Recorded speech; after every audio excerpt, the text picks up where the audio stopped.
mungkin misalnya kita sebelum mengakhiri pembincangan kita ya Pak ya.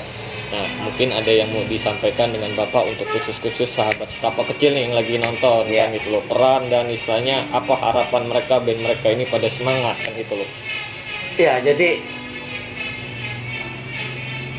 walaupun kita saat ini dalam kondisi pandemi ya COVID-19, tapi semangat untuk belajar, semangat untuk meningkatkan kualitas, menumbuh kembangkan kepribadian, jangan sampai kendor. Memang ini menjadi hal yang perlu menjadi catatan kita semua. Dengan adanya COVID-19 ini menimbulkan keterbatasan kita untuk beraktivitas. Apalagi ditambah dengan PPKM level 4, di level 4. Tapi sekali lagi jangan sampai kita patah semangat. Tetap terus semangat. Tetap semangat. Oleh karena itu kita berharap juga para pengambil keputusan untuk terus ya mempertimbangkan kita bisa beradaptasi dengan perubahan yang terjadi ini. Sekali lagi jangan mengorbankan jiwa kemanusiaan kita sebagai anak bangsa yang ingin terus, dan saya ingin mengatakan mereka yang sekarang duduk di tingkat SMA dengan usia mereka 16-15 tahun ya, dan mereka yang mulai masuk di perguruan tinggi, inilah yang mereka akan menjadi pemimpin kita pada 2045. 100 tahun.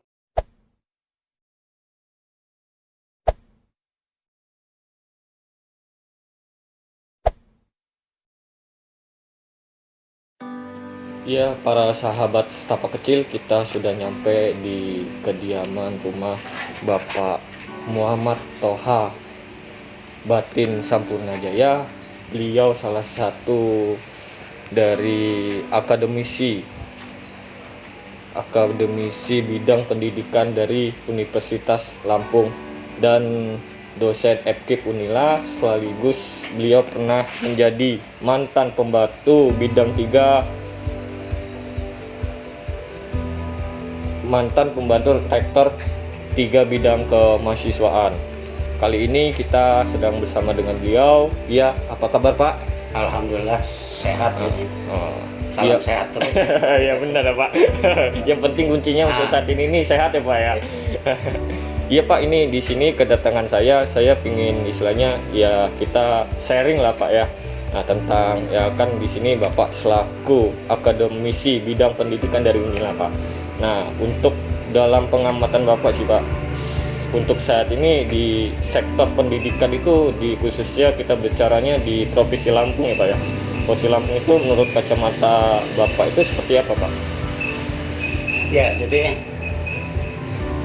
pertama yang harus kita lihat bahwa dengan adanya COVID-19 ini, maka sektor pendidikan itu berdampak langsung ya terhadap aktivitas kependidikan yang ada di Lampung ini, baik itu dari tingkat pendidikan anak usia dini sampai ke tingkat perguruan tinggi.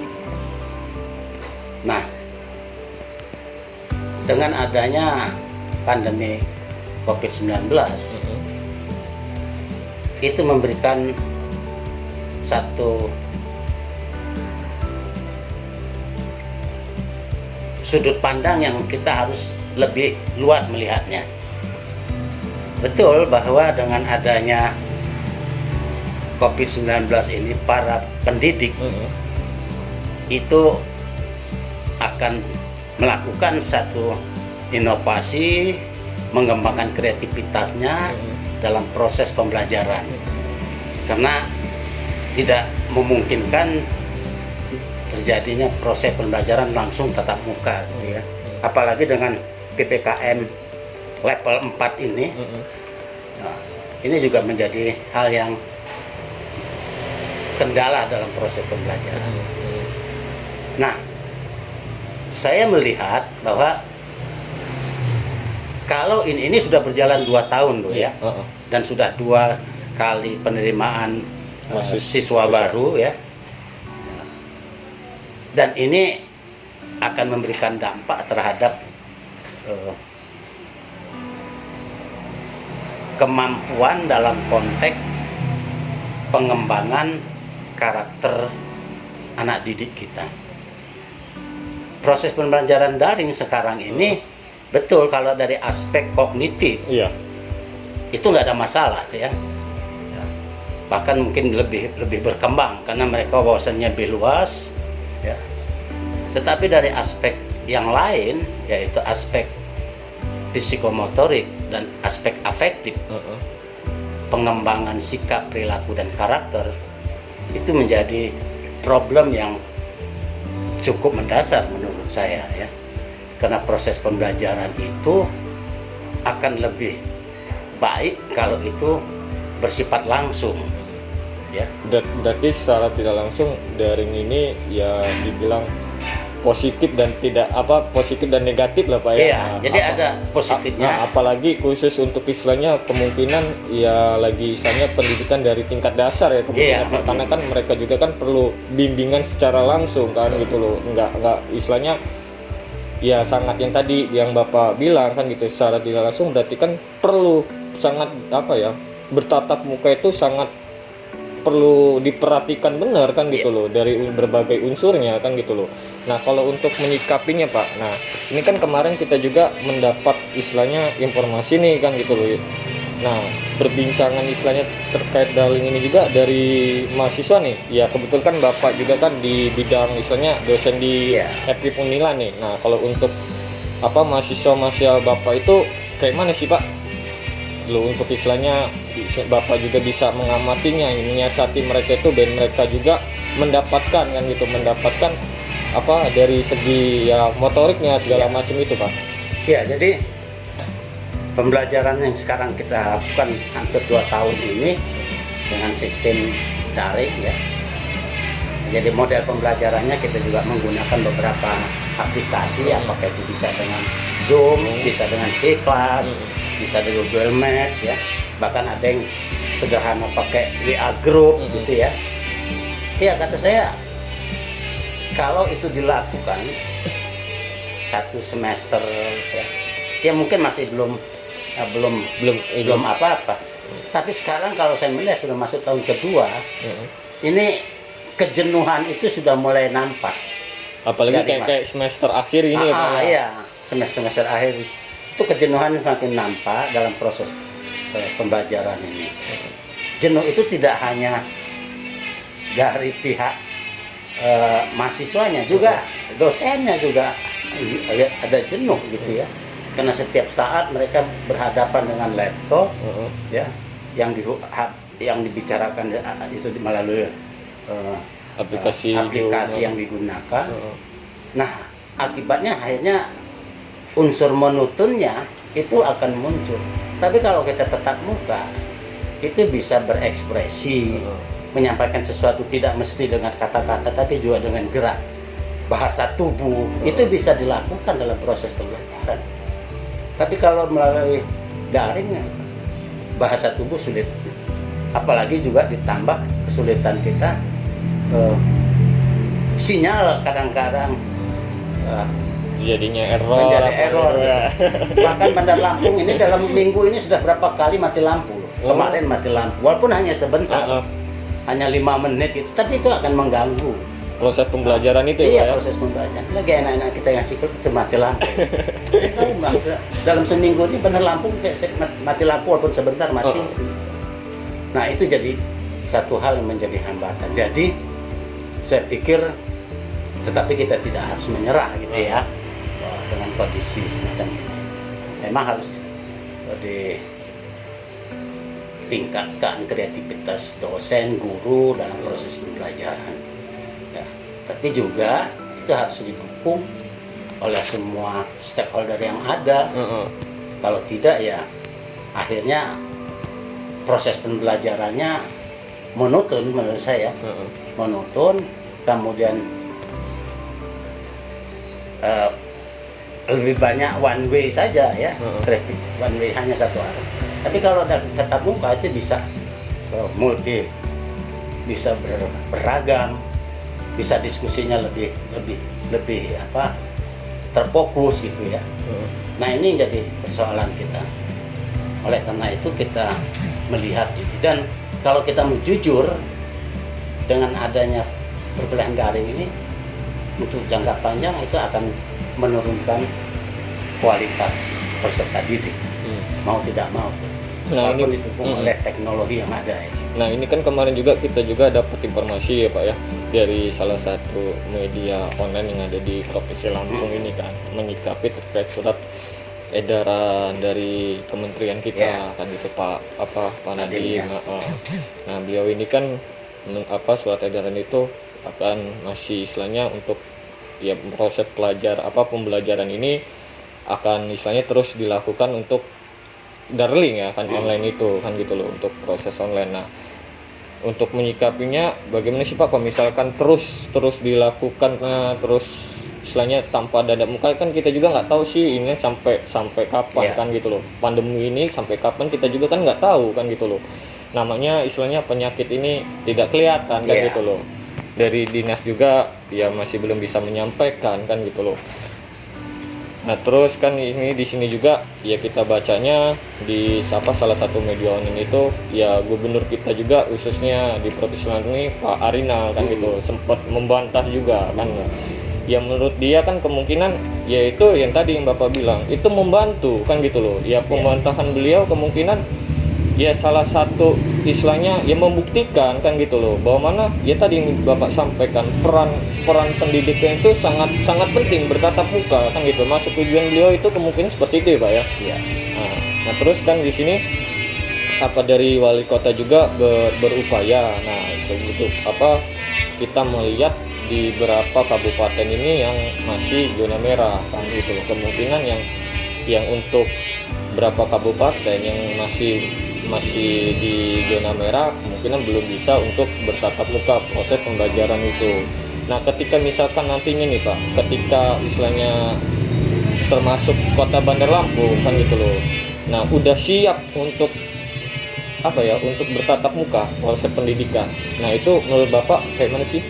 Ya, jadi kita berharap semua stakeholder termasuk khususnya pemerintah daerah ya akan terjadi tatap muka atau tidak terjadi tatap muka itu harus dipersiapkan gitu. Ya harus dipersiapkan betul prosedur. Kalau tatap muka itu apa saja prosedurnya, kalau tidak tatap muka apa saja, kemudian berapa persen silahkan gitu. Yang penting itu adalah protokol kesehatannya betul-betul menjadi acuan. Ya diutamakan itu Pak ya. Ya. Kalau bicara tatap muka, kita lihat di pasar ya tatap muka saja, tidak ada apa-apa. Ya buktinya istilahnya 24 jam kemungkinan dibuka pasar itu Pak ya. Kenapa dunia pendidikan tidak? Itu persoalannya ya. Jadi yang penting protokol kesehatannya itu betul-betul dilaksanakan sepenuhnya. Itu yang mestinya. Karena kita hampir 2 tahun ini saya khawatir sudah ada pada tingkat kejenuhan yang tinggi. Itu akan menimbulkan antipati bagi masyarakat, khususnya bagi anak didik gitu ya. Gairah untuk mengikuti proses pembelajaran itu menurun drastis ya. Apalagi kalau misalkan dapat tugas gitu yang di tingkat dasar itu bukan dia yang yang ngerjain tugas, malah orang tuanya kebanyakan Pak ya. Orang tuanya yang ngerjakan. Kemudian juga itu juga mau tidak mau orang tua juga harus tetap standby pada saat proses daring terjadi. Iya kalau orang tuanya tidak ada kerjaan, kalau orang tuanya suami istri bekerja apalagi di kota, itu bagaimana anak-anak itu ditinggal apa? Atau orang tuanya meninggalkan pekerjaan dulu, walaupun mungkin dia WFH juga orang tuanya di rumah bekerja, tetapi itu kan menambah satu hal yang harus dipertimbangkan. Kemudian yang menurut saya juga menjadi bahan pertimbangan kita bahwa Pemda itu jadi tidak jadi tatap muka, dia sudah mempersiapkan langkah-langkah.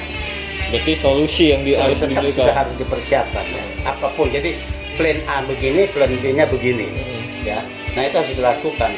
Termasuk juga mungkin menata jam masuknya.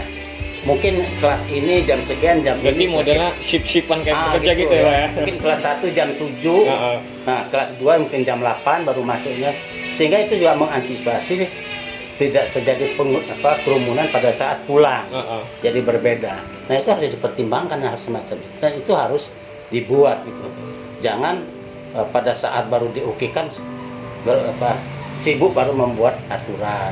Mestinya dari sekarang udah dibuat walaupun. Nah, oleh karena itu menurut saya ya, kalau menurut dari kementerian itu kalau boleh buka ada yang 25%, ada yang 50% gitu ya. Itu juga harus dipertimbangkan tenaga pendidiknya. Jadi kalau itu guru berarti dia double kerjaan dia. Selain melayani yang offline juga melayani yang daring kan. Itu juga menjadi hal yang harus menjadi pertimbangan bagi pengambil keputusan gitu ya. Bahasa sederhananya menjadi beban kerja guru. Yang ini melayani yang sudah itu sebagian akan melayani yang offline atau yang luring gitu ya. Nah ini jadi masalah. Kemudian saya melihat daerah itu harus berani, dalam tanda petik ya berani. Saya apa yang dilakukan gubernur itu satu hal yang menurut saya mendukung proses pembelajaran tatap muka ya. Hanya satunya ya. Walaupun dalam bahasa yang dia pakai itu rasanya memang sedikit ini ya. Rasanya kurang pas ya, kurang pas. Tapi dia terlihat beliau itu sangat memperhatikan proses pembelajaran tatap muka itu. Ya, tapi memang bahasa yang dia pakai yang kurang pas gitu ya. Sehingga menimbulkan polemik, sehingga yang muncul di media-media itu cara ngomongnya yang dibahas gitu. Tapi padahal kan tujuannya kan gitu loh. Substansi yang dia katakan itu tidak dibahas. Itu yang harus kita simak ya, kita harus bijak lah melihatnya. Kalau enggak ya itu. Nah, saya tahu persis ya beliau. Zaman kami masih mahasiswa yang ada tingkat beliau itu ya di bawah kami. Di bawah kami. Ya memang itu gaya dia dari dulu begitu ya. Jadi kita harusnya melihatnya secara bijak gitu. Nah, oleh karena itu khusus ya dalam kaitan pendidikan ini diperlukanlah satu pedoman yang jelas gitu ya. Baik itu nanti pembelajaran daring atau luring atau juga tetap umpamanya harus daring, tetapi paling tidak kalau itu dalam 1 minggu 1 kali ada tatap muka gitu. Jadi rasa kebersamaan antara siswa dengan siswa dengan guru itu masih tetap terjalin. Ya minimal lah seminggu sekali tatap muka gitu. Mungkin dibuat kelompok-kelompok berdasarkan jam pertemuan gitu ya. Itu harus dijaga itu. Semangat kebersamaan. Tapi semangat yang saya heranin gini lah Pak ya. Kan ya sempat saya melihat istilahnya di lapangan ya. Nah, ini kan proses pengajaran itu istilahnya daring kita ya. Tapi kan ada berbagai istilahnya universitas ya di Lampung ini kan gitu. Dia proses pengajaran daring, tapi tetap istilahnya untuk KKN dan praktek itu masih tetap ada tatap muka kan gitu loh. Nah berarti kan apa ya, yang peran daring ini ya kalau saya ngeliat ya menurut amatan saya berarti kan nggak begitu apa ya efektif juga. Buktinya ya KKN aja masih ada yang istilahnya di lapangan kan gitu, dapat di lapangan kan gitu loh.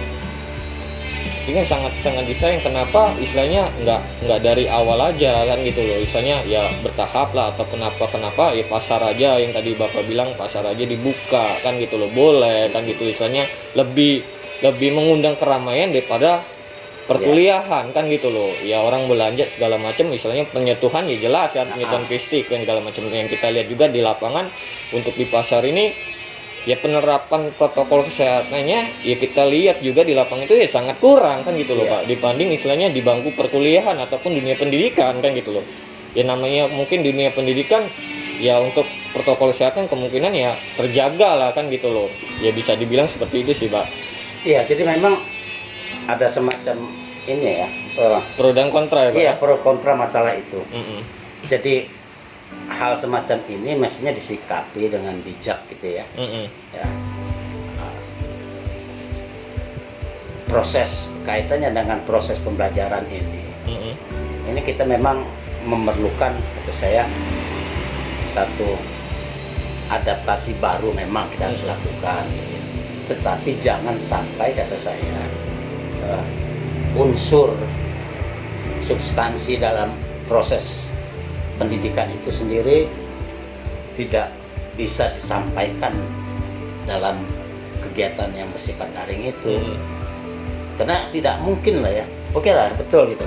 Kalau ada yang sifatnya mata pelajaran, mata kuliah yang memerlukan praktikum, ya nggak bisa ada dengan daring kan. Mm-mm. Nggak bisa dengan daring gitu.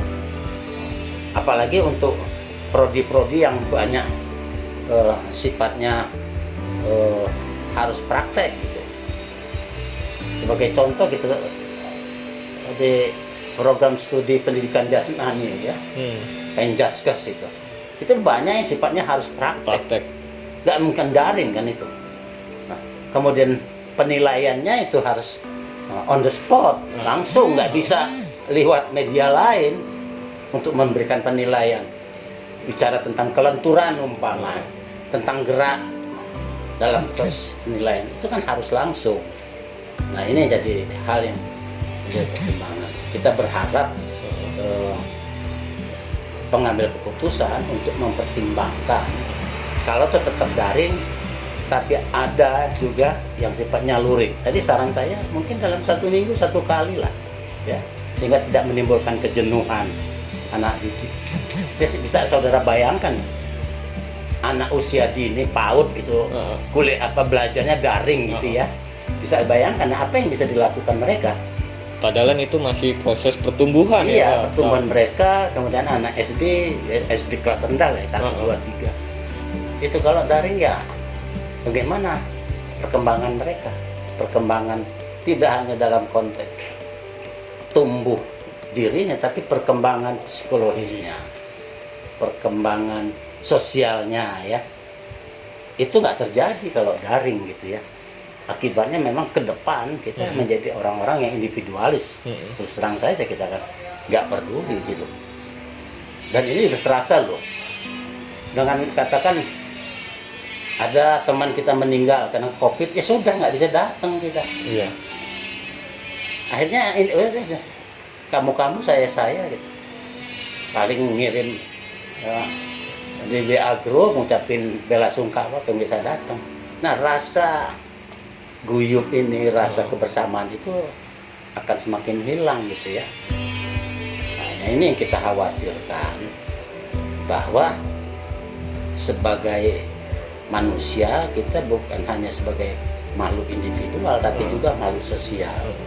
Nah makhluk sosial itu kan harus berinteraksi dengan orang lain gitu.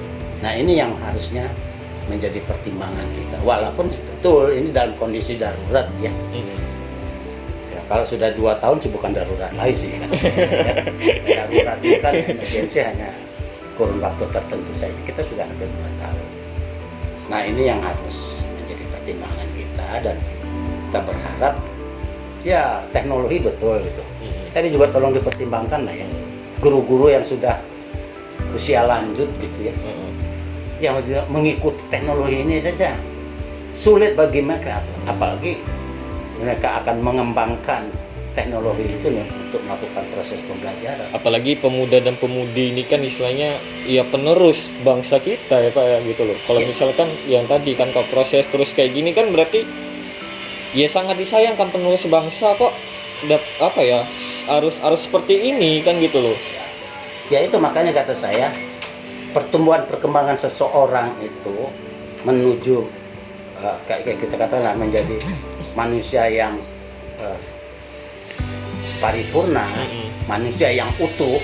Tujuan pendidikan kita itu bukan hanya mengembangkan otak saja, tapi juga mengembangkan hati, mengembangkan kolbu mereka. Dan itu pengembangan kolbu, pengembangan karakter itu tidak dimungkinkan dengan berjalan baik kalau melalui daring. Dan itu nggak bisa dibantah semacam itu. Nah, oke kata saya ini kalau ini sifatnya darurat. Tapi kalau kalau udah 3 tahun, bahkan nanti kalau untuk perguruan tinggi yang sifatnya akademik atau yang S2 lah gitu. Kalau 2 tahun aja begitu, nggak pernah ketemu dosennya sampai dia selesai. Ya. Jadi oke lah, ada mengatakan, loh nggak jadi masalah. Universitas terbuka juga begitu belajar jarak jauh, ya lain. Ya, universitas terbuka memang sudah jelas itu namanya universitas terbuka ya.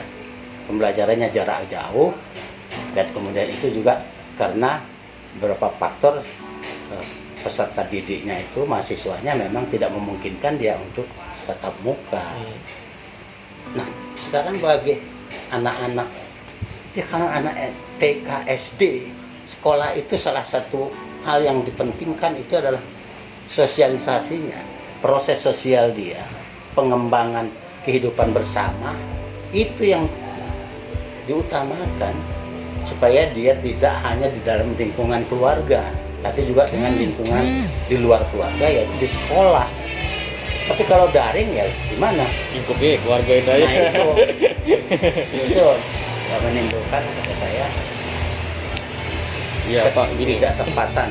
Ya, mungkin misalnya kita sebelum mengakhiri perbincangan kita ya Pak ya. Nah, mungkin ada yang mau disampaikan dengan Bapak untuk khusus sahabat Setapak Kecil nih yang lagi nonton kan gitu loh. Peran dan istilahnya apa harapan mereka, band mereka ini pada semangat gitu loh.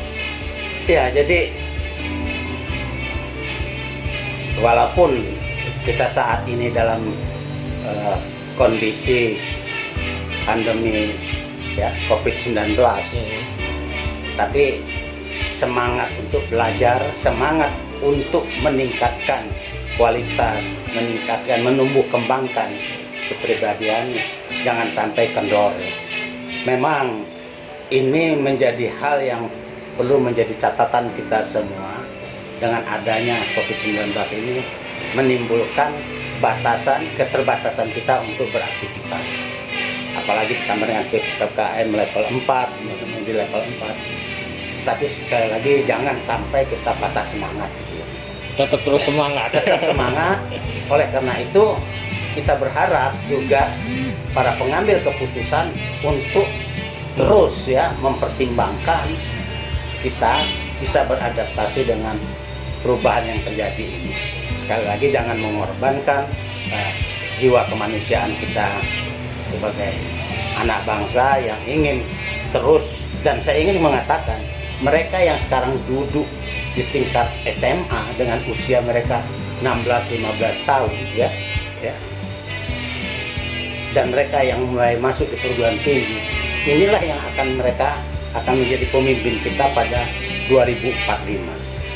100 tahun kemerdekaan kita 2045. Nah, oleh karena itu kita berharap banyak dengan generasi ini, generasi milenial ini, yang mereka sekarang di SMA dan yang mereka, karena 2045 itu hanya tinggal 24 tahun, ya, 24 tahun. Nah, jadi kalau mereka sekarang usia mereka itu 20 tahun, berarti kan mereka usia 44-45, dan itu usia mereka menjadi pemimpin. Nah, ini yang harus menjadi pertimbangan kita. Jangan nanti pada satu abad kemerdekaan kita, pemimpin yang ada tidak sesuai dengan apa yang kita harapkan. Kita harapkan 2045 itu betul-betul disebut Indonesia emas itu. Nah, itu harus dipersiapkan dari sekarang.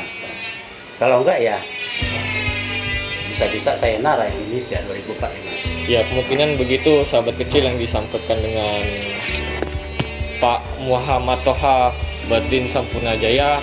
Itulah tadi perbincangan kita dengan beliau. Semoga sahabat-sahabat kecil ini bisa terus semangat walaupun kita belum bisa bertatap muka proses pembelajaran, Yang penting kita selalu semangat, optimis, terus kerja mimpi kalian. Apa yang kalian impikan terus raih. Salam dari saya, wabillahi taufiq walhidayah. Wassalamualaikum warahmatullahi wabarakatuh. Waalaikumsalam. Pak.